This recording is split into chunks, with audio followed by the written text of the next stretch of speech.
Welcome to Tax Notes Talk, a podcast from Tax Notes, the leading source of tax news, information, and analysis. Welcome to the podcast. I'm David Stewart, Editor-in-Chief of Tax Notes Today International.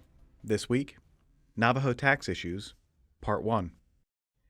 We've often talked about how tax affects marginalized communities, such as Black Americans or the LGBTQ community. Recently, two of our Tax Notes reporters had the chance to visit the Navajo Reservation in Arizona and hear firsthand how taxes and the IRS affect the Navajo Nation. Here to talk more about this is Investigations Editor Lauren Laricchio. Lauren, welcome back to the podcast. Thanks for having me. Could you briefly tell us about your trip? I traveled to the Navajo Nation from Washington, D.C. with my colleague and reporting partner, Caitlin Malini. We flew into Albuquerque, New Mexico, and then drove for about 2.5 hours to Window Rock, Arizona, the Navajo Nation's capital. There we met with employees at DNA People's Legal Services, who told us about the issues Navajo taxpayers face with the tax system. Now, today's episode is a bit different from our usual ones. Could you tell listeners what they're about to hear? Sure. While I was reporting on this series, I was fortunate to talk with two members of the Navajo Nation. Laura Mike, Executive Director of the Navajo United Way, and Boone Nygren, President of the Navajo Nation. I also spoke with Nick Madison, a partner at Pfefferman, Warren, and Madison, who specializes in consumer law. They were able to provide insights into some of the tax issues facing people on the Navajo Reservation. So you'll be hearing in their words about many of the issues faced by Navajo taxpayers. All right, let's go to those interviews. Like other taxpayers across the nation, Native American taxpayers file their income taxes every April. And like many Americans, they're faced with the challenge of understanding and navigating the complexities of the U.S. tax system. But I found Native American communities encounter even more obstacles when it comes to filing and paying taxes. Here's Laura Mike, Executive Director of the Navajo United Way, talking about what she's seen. There's just a lack of internet and broadband services throughout the Navajo Nation, and because we're so rural, it's just a challenge for so many of our community members to gain access and then understand the complexities of navigating the internet and the software that's needed for tax filing. And a lot of people just don't understand how to use computers and computer hardware, software, and they have a lot of questions about taxes itself, so that poses another question. So if they were to access the software or go onto the IRS website, they wouldn't really know where to begin. I think they would feel overwhelmed. Navajo Nation President Boone Nygren recalls these experiences from relatives. I guess one of the things I could express is I know that growing up, my mom, my late mom, my relatives, they would get their taxes done at something similar in Farmington, New Mexico, because I grew up on the Four Corners area on the Utah side. And I remember that every year as a kid, as a family, I think my mom did some handcraft stuff, some jewelry or whatever they could do. But every once in a while, I remember that we'd show up at the tax place, and I remember one time, one of the things I know is that they charge a lot. I think because if you compare it to like TurboTax, it's maybe $100, $150, right? Or sometimes $50, depending on how complicated the taxes are. But that kind of takes a lot. Most people on Navajo don't really are not as affluent with internet and technology, and let alone taxes. So maybe that's what steers them away from filing it online. Laura shared another issue Navajo residents face: mail delivery. The IRS often initiates contact with taxpayers through notices and letters, but oftentimes that mail never reaches Navajo residents in time. Laura described how some residents have become creative to get around that issue.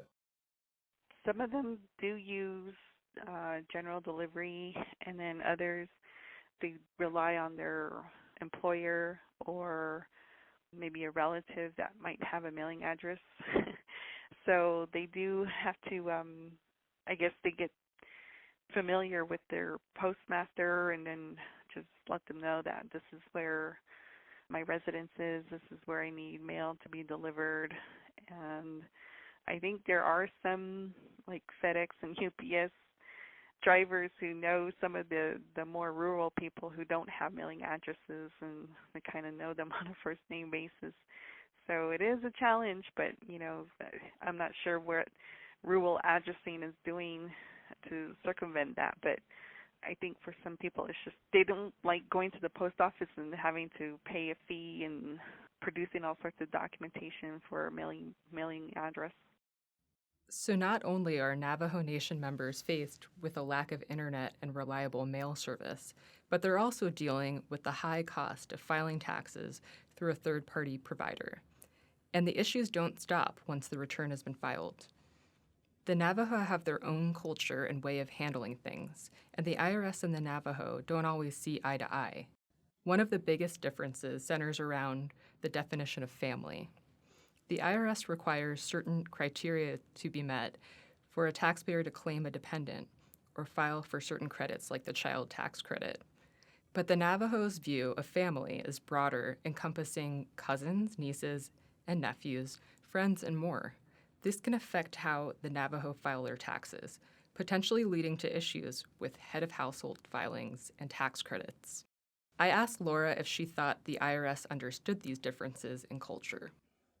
I really don't think so, because we do have, I guess, a diverse household when it comes to the Navajo Nation, because we have, like brothers raising siblings, you have in-laws taking in, their daughter's ex-boyfriends, so the household isn't just a nuclear household. It's very complex sometimes, and then sometimes we even have people taking care of each other because maybe they grew up as friends, or they're related by clan, or we're technically cousins, but there's just really no way that you can just turn away your family. So you do the best you can to try to help one another, and sometimes that's not always on paper. It's not always something that's been through the legal process.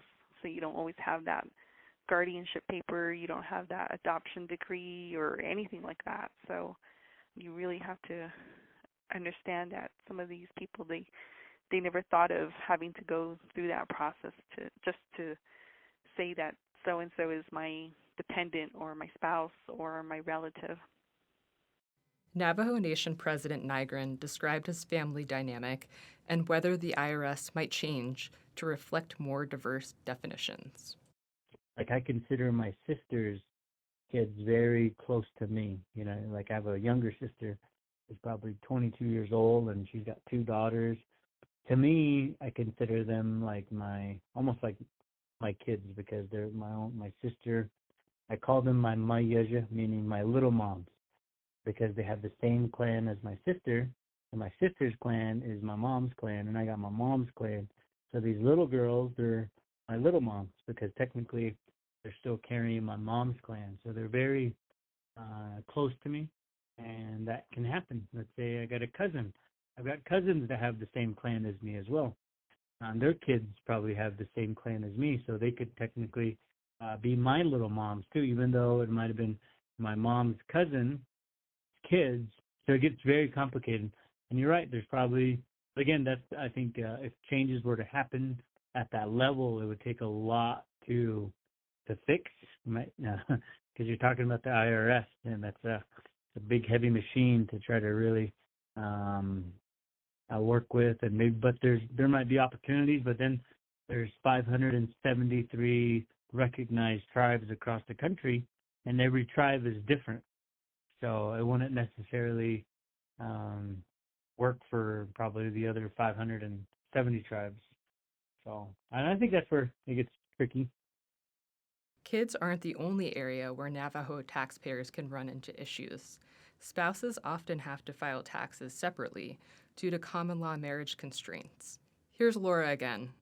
I would say most of the clients that have come through are single head of household, and they do they do say that we are common law, or we're no longer common law, and we were never married, and so it kind of makes it easier on us. But we do have some couples who come in, they were married, and or they have their certificates and marriage licenses.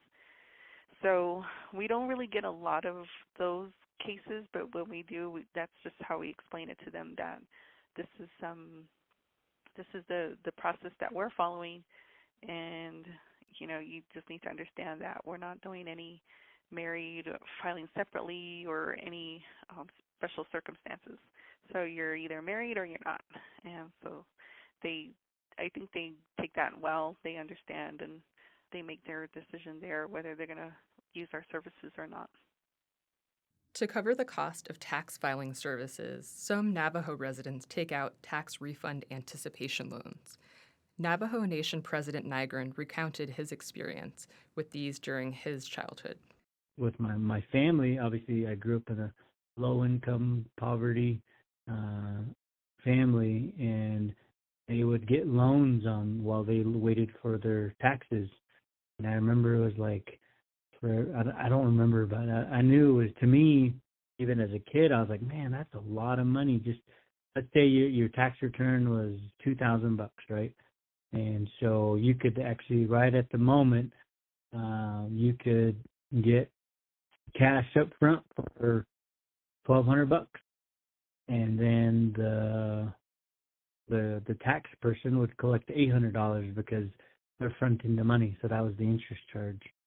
So I think that again, those are just numbers I'm coming up with, but I don't remember the exact percentages, but I'm pretty sure that's still happening because people, when they file their taxes, some of them need money right away. And when they get a loan on their taxes, it's like 25%, 30%, something ridiculous. And because I remember I used to go with my mom, my late mom, to go get her taxes done. And she'd borrow some money, and I'd be like, so how much you get for a return? And then she goes, yeah, I got the loan. I got a loan on the whole thing, so this is all we're getting. But it was, I would say, $2,000 return, and they only get $1,200 because she decided to get it up front. And then on top of that, tax preparation was a couple $100 on top of taking a tremendous amount of money out of it. Nick Madison, a lawyer who has experience with these types of loans and has handled settlement cases, said some lenders target the Navajo community. In years past, we've seen much more of this type of lending taking place around the Navajo Nation and border towns, and to the extent that I can remember conversations at conferences where people were saying, these refund anticipation loans have mostly died out around the country, and we were thinking, well, no, we're seeing a ton of this kind of lending still happening in towns around the Navajo Nation.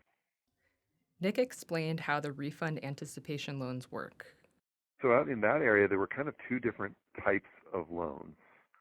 There were what were commonly referred to as holiday loans, and then there were refund anticipation loans. Now, they're both essentially what we think of as tax refund anticipation loans, in the sense that they're loans that are secured by repayment from a tax refund, but they're a little bit different. So holiday loans were loans that were given out in the year, or sort of the end of the year before W-2s came out and before a tax return could actually be prepared. It's just using last year and this year as an example. Holiday loans might be starting in the last few months of 2023, and they call them holiday loans because they're around the time of the holidays when people need, money to go buy Christmas presents or whatever else. And so it would be secured by the 2023 tax refund, but obviously you can't actually do your taxes if you're getting, based on the 2023 tax refund, if you're trying to get that loan in, the last couple of months of 2023. So what they would do is people would come in with documentation which would allow the lender, sometimes with an affiliated tax preparation service, to estimate what the likely refund would be once the W-2 came out next year, and then they would make a loan based on that estimate.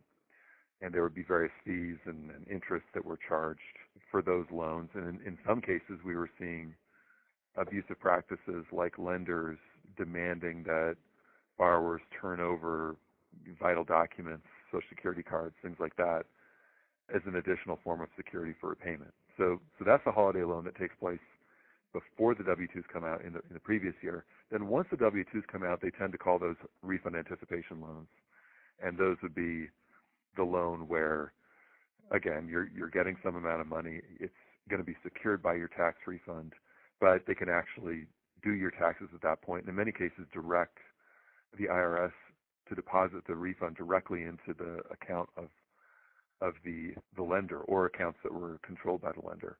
So they were absolutely assured of repayment at that point. I asked Nick who typically takes out these anticipatory loans.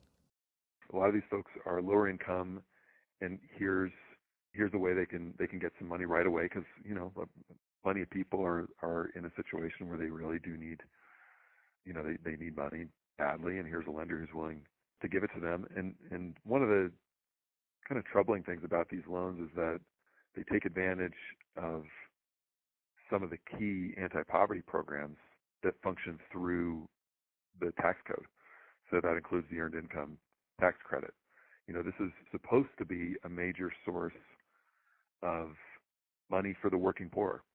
But what we were seeing when we were bringing these cases is that there were these lenders that were taking advantage of that and siphoning off a lot of that money for themselves instead of getting it to consumers. And it was especially frustrating when you realize, as the technology of doing taxes has improved and the speed of getting refunds has improved, getting a tax refund loan really doesn't save people much time over just doing your taxes and getting that money direct deposited into your account from the IRS. But I think in many cases people aren't aware of that, and so they were willing to go ahead and get an expensive loan without realizing that if they just waited, it could have been a matter of days before they had the money without paying any interest whatsoever. These loans allow borrowers to get the money they need quickly, but at what cost? And is it worth it? In Nick's experience, the answer is no. He's worked on behalf of Navajo residents to recoup their money from some of these loans. Is there a solution other than litigation? Maybe, but actually I'm pretty proud of the class actions that we've brought. And I think in this case, while the numbers are not enormous, it was because the damages to class members were not enormous. But those damages are not nothing. And to somebody who's out there who's getting who may have gotten their pocket picked for a couple $100, to get $100 back and to have done that, potentially, I can't remember the number of class members, but quite a few, is both a real recovery for those class members, and it's also a serious deterrent for the defendant, because when those numbers are added up, it really means something to them, and hopefully had an impact on the practices. And while there are government agencies out there that enforce some of these laws, in many cases they're just not able to get out there and enforce them in a comprehensive way. So from time to time you'll see CFPB or FTC jumping in and getting relief for folks who've been taken advantage of in similar ways, and that's great. But I think it's also really important that we've got the availability of class actions for people out there who've been taken advantage of. And I mean, it's not to defend every single class action out there. I've seen some class actions that I personally think are bogus, where there are not significant real benefits going to class members. So that's an issue. But I think with a lot of the classes that we've brought as a private firm, these are people who would receive absolutely no relief in the absence of a class. And I'm pretty proud of being able to send out a lot of money to a lot of people. And, one of my biggest concerns is that businesses, especially through the use of forced arbitration clauses, and now we're getting down to a different subject, but it's pretty important actually, are increasingly insulating themselves from liability in class action. So just as a tiny bit of background, these arbitration clauses that businesses can place in their agreements, which every single one of us have signed many times. They're in credit card agreements, they're in small loans, they're in phone contracts, they're in nursing home agreements, they're in employment contracts. What they say is if we rip you off, or if we do something much worse than that, if we kill your grandma in a nursing home, instead of being able to go to court, you're going to have to go to arbitration. And arbitration is, in most cases, individual. You can't bring a class action. What that means is, for people out there who as I said before, had their pocket picked for, a couple $100 a head, the odds are no government agency is going to come in there and do anything about it. And if they come to me and say, look, I found this scam that's going on, but there's an arbitration clause, I may be forced to say, well, look, we can't do it as a class. And are you really interested in doing an individual case and what that entails for a couple $100 and no relief to anybody else? And the answer may be no. And what the effect of that is that these businesses can do this stuff and never be held responsible.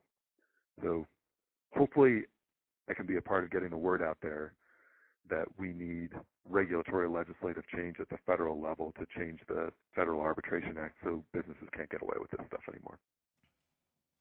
Despite the Navajo's challenges with the IRS, President Nygren is hopeful that progress can be made through outreach. One of the things, I think now that you bring it up, I think that I could ask probably IRS, and maybe they can partner with my office and DNA and kind of like just do an education, like do some outreach, do some do's and don'ts. Because on Navajo, one of the best ways of communication is the radio, AM radio. A lot of our adults still listen to AM radio, and there could be a series on taxes, do's and don'ts, and this is what gets people in the wrong side of the IRS. But then we could also talk in that seminar, we could also talk about we want the IRS to consider these alternatives as well.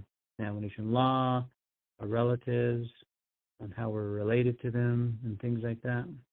I think that's probably how I feel like IRS could really come to the table and really just kind of take the matter with us and kind of do some outreach. Definitely, I want to try to reach out to the IRS and figure out what we can do together so that we can help individuals like the ones that some of these individuals are probably really scared, you know what I mean? Because they probably are afraid, they probably don't know where to go, and then DNA telling them that they can't represent them because they don't have certain licenses, they can't afford their own attorneys. So these are probably families that are in big distress. And then on top of that, they go home and they don't have running water or electricity. You know what I mean? So that's what I think about is you got people in distress that are probably trying to figure out how do they get in the wrong with taxes, and then they go home, they've got their grandkids or their kids' kids that they're taking care of, or they got to haul water 10 miles off the dirt road back to the house, use propane to heat some of the water, and then use a generator to light the... I'm just saying, there's probably some of those clients that are with DNA that are in those types of scenarios. And I think that would actually open the eyes of the IRS. Okay, let's chat.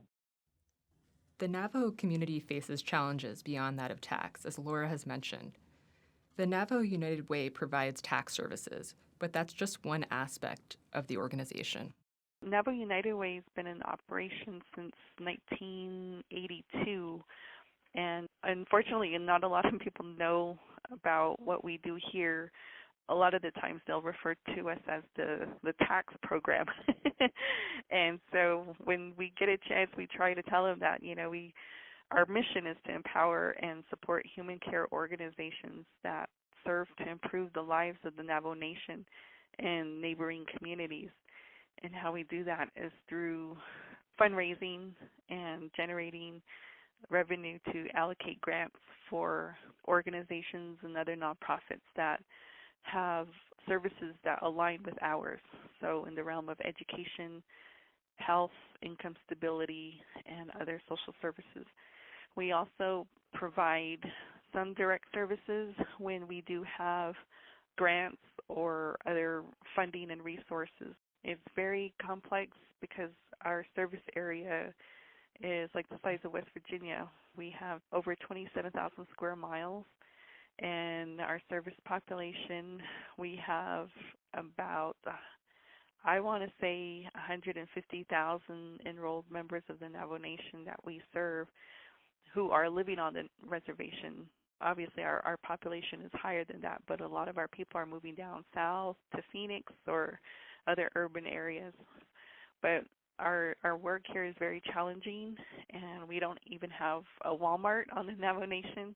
We don't have these big name stores because of our status as a trust land, and so it's very hard to get employers to give, and so we have to rely on our own people, especially the Navajo Nation, because I understand they're like the largest employer on the reservation. It's really hard to get our own people to help each other, and that's sort of a challenge, but we're still here. We've been here for over 40 years, and we will do what we can to continue our services to the people. For listeners who would like to learn more about Navajo taxpayers and the issues they face, you can find Lauren's series linked in the show notes. Keep an eye out for our second episode in this series featuring Leslie McLean, a low-income taxpayer clinic director who works closely with the Navajo Nation. And now, coming attractions. Each week we highlight new and interesting commentary in our magazines. Joining me now is Acquisitions and Engagement Editor-in-Chief Paige Jones. Paige, what will you have for us? Thanks, Dave. In Tax Notes Federal, Kennedy Richardson argues that restructuring the charitable deduction regime could encourage billionaires to contribute their surplus wealth toward governmental causes. Kevin and Jake Sickler examine a strategy for wealthy individuals to avoid estate tax. In Tax Notes State, 3 Eversheds Sutherland practitioners discuss the changes by FASB to the SALT deduction disclosure rules. Steve Volodicek discusses the limitations on the multi-state taxation of personal income. In Tax Notes International, Vincent Oy and Carrie Sadiq examine the Australian Taxation Office's reasoning for adopting a broad interpretation of royalties. Leslie Samuels examines the potentially troublesome aftermath of the recent Moore decision. And finally, in Featured Analysis, Joe Thorndike examines the released personal tax returns of Vice President Kamala Harris. That's it for this week. You can follow me online at TaxStew, that's S-T-E-W, and be sure to follow at Tax Notes for all things tax. If you have any comments, questions, or suggestions for a future episode, you can email us at podcast@taxanalyst.org. And as always, if you like what we're doing here, please leave a rating or review wherever you download this podcast. We'll be back next week with another episode of Tax Notes Talk. Tax Notes Talk is a production of Tax Notes. You can learn more about us by visiting www.taxnotes.com/podcast. When major media wants the straight story, they turn to Tax Notes. Thank you for listening, and join us again for another edition of Tax Notes Talk. Want more like this? Subscribe for more tax videos. Special thanks to our executive producers Jasper Smith and Paige Jones, showrunner and audio engineer Jordan Parrish, and audio engineer Peyton Rhodes.